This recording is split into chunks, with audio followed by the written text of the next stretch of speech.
Well, hey, how y'all doing out there? As I'm talking to you right now, the 1 or 200 people that decided to show up to unite the right and try to do the same crap that they did a year ago in Charlottesville, West Virginia. I mean, Charlottesville, Virginia. Um, they're talking. Don't seem like nothing's gonna happen. They're saying there's more police and news than there are the white haters.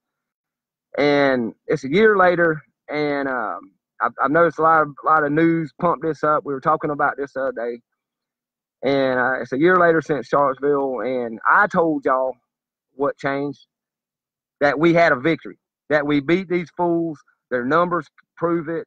The hype to get something going and nothing happened prove it.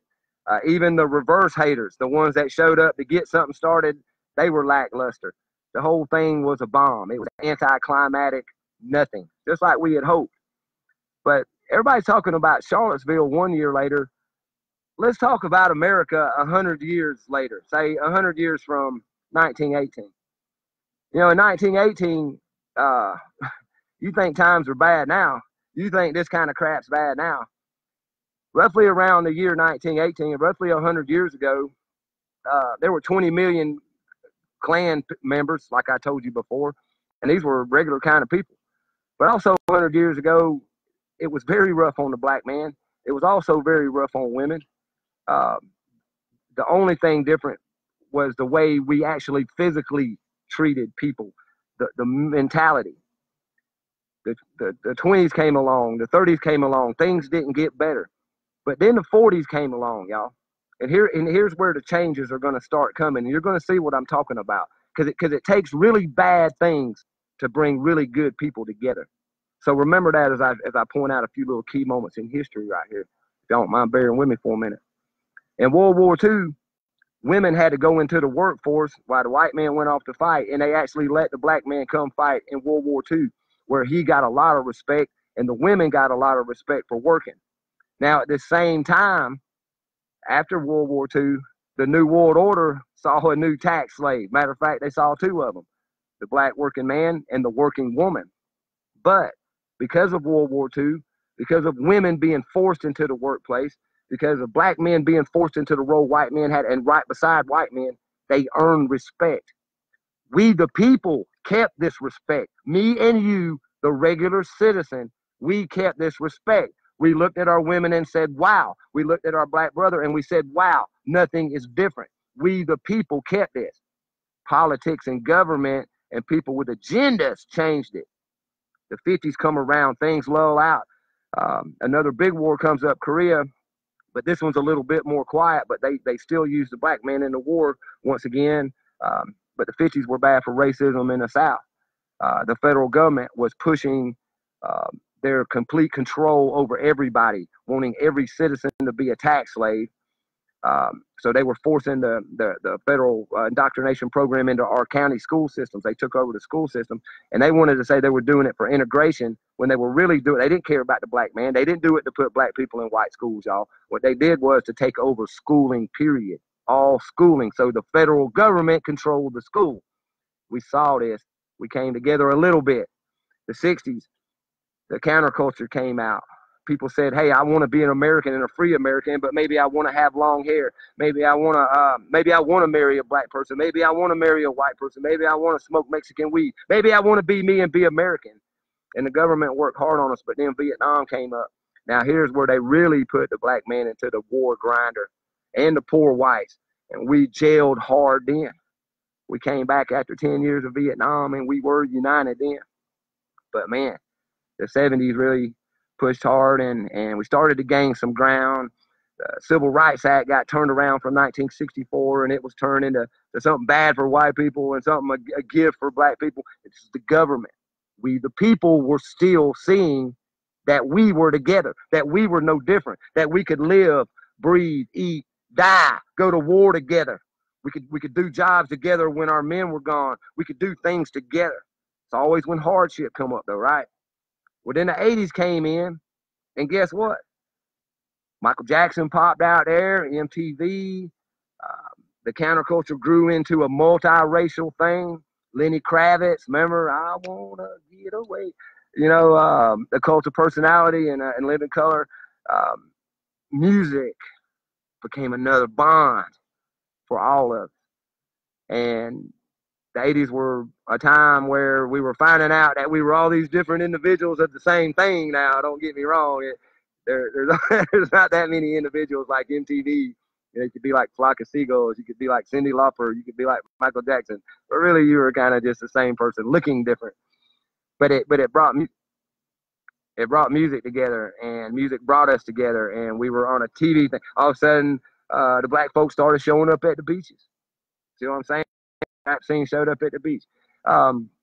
We started coming together. So 100 years ago in 1920, black folks wouldn't have been on the beach. We wouldn't have been enjoying music with them. Women wouldn't have been out there in a bikini. They wouldn't have been voting. But I know things are still bad, but here's the point. It was really bad back then. Then comes in early 90s, and a man named George Bush Sr. comes in and says he's going to usher in the New World Order. And the next thing you know, the Muslim became the demon, the new demon, and the new evil. And we started destroying these people. And we started attacking these people. And we started splitting as a country because a lot of us said, wait a minute, the Middle East is not an enemy. That's our friends. Some of this ain't shaking up. We put Saddam Hussein in power. And now we're taking them out of power. Wait a minute, what's going on here? Maybe this is about oil. But that's when the government really started hard with the race war here in America, bringing it back with police violence. They brought white-black racism back with blue violence, blue police violence. And this is where I stood up as a white man and said, it ain't me, y'all. It's where I stood up as a Southerner and said, it ain't me, brother, sister, it ain't me. It's the police. It's the government. Because from World War II, when we had to die and bleed together and work together, to the 60s, Vietnam, the early 70s, Vietnam, where we had to work together, bleed together, and die together. Now a new war, the Gulf War. But all these things happened. The government was still ripping us apart, using the police, using politics, the left, the right, liberal, conservative. And all of a sudden, liberal was the new word for black, and conservative was the new word for white nationalists. And we were back at each other's throats again. And then 10 years later, from the very day that the right hand of Satan said he was going to usher in the New World Order on 9/11, 1991, on 9/11, 2001, these New World Order scumbags attacked our country. They attacked us, and we jailed so hard after that. Y'all remember back to 2001, y'all that can remember. You didn't care what your brother looked like. He was red, white, and blue. We were all American then, and we were all under attack. And we all knew in the back of our minds that it was these same New World Order scumbags that have made us hate each other, that have made us want to kill each other, that have made us look at the color of our skin and not see what they're doing, and we're at each other's throats all the time. Well, what happened since September 11th, y'all? We come together strong. See, this is where we got to be strong. We can't be weak enough to forget our bonding since World War II. We can't forget that our own government attacks us, that claims that they're taking care of you, the minority, when they ain't. When they claim they're taking care of you, the working class white man, when they ain't. They killing all of us, and they're pitting us against each other because they want to keep us down while they make money off all their tax slaves. That's why our prison system is the world's largest prison system, because if you're in prison, you're their slave legally in America. You think they abolished slavery? No. If you're a prisoner, you're a slave. Look it up. It don't matter if you're white, black, Mexican, it don't matter what your color is. You're a slave if you're a prisoner. So they never abolished slavery. Why do you think so many black folks are in prison? Huh? Why do you think places like Muskogee County Prison, where Columbus, Georgia is, boast of being 87% black and 85% black guards keeping down black men? They boast about it. Now, here we are. It's 2018. In 2016, they probably hired the most racist president after all the serious white racists were all in an uproar over 8 years of having Obama in office. We all forgot about September 11th. We all forgot that this government will attack us. We all forgot that we're brothers and sisters in the same boat together, like Dr. King told us. Like he said, we all came in on different ships, but we all in the same boat right now. We forgot this, y'all, and I don't know how we forgot it so easy, but I also know that the United States federal government and their new world order masters are very clever. So I'm here to remind you, as your human brother, your real brother, that we are all still brothers and sisters. That our unity, no matter what you see on TV today, especially with the small numbers of white nationalists and Nazis that you see on TV today, shows we won. The way we live every day. Hey, and sure, I'm sure there's some white people that ain't going to be able to walk the street in Chicago because of the knockout game. I'm sure there's a pocket of black folks that are going to be terrorized by two drunk assholes in a truck one day down south somewhere or out west. I know out west some Aryan bastard's going to get drunk at a bar and decide to call somebody the N-word or threaten somebody. There's still always we the people going to be some small pockets of assholes of all colors. Some MS-13 jackass that wants to get in his gang and kill your grandma whether she's black or white. We all got small pockets of evil. We have small pockets of racism. But the big picture of it is, what's changed is us. Because see, now we hate each other more over politics and religion than we ever hated each other over skin color.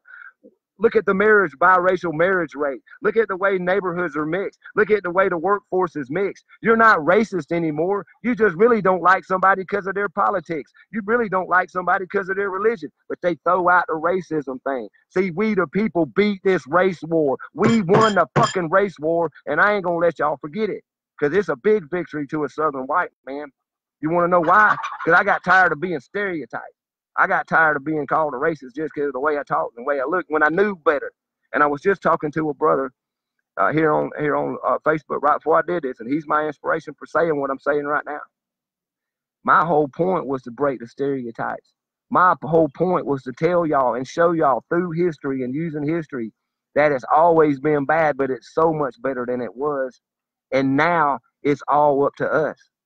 We all know the government is not on our side. We all know that super rich people that own these corporations keep us bickering and fighting and make styles and anti-styles. You ever notice why they make a style and you don't like it, so you complain about it, pull up your pants, straighten out your hat, blah, blah, blah. That's so they sell more of that stuff using old fake racism. Because I'm telling you, today in the United States of America, even the world, more people hate each other over politics.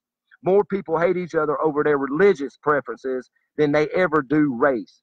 We are all sitting and eating and drinking and living and breathing and dying at the same table today as we always have.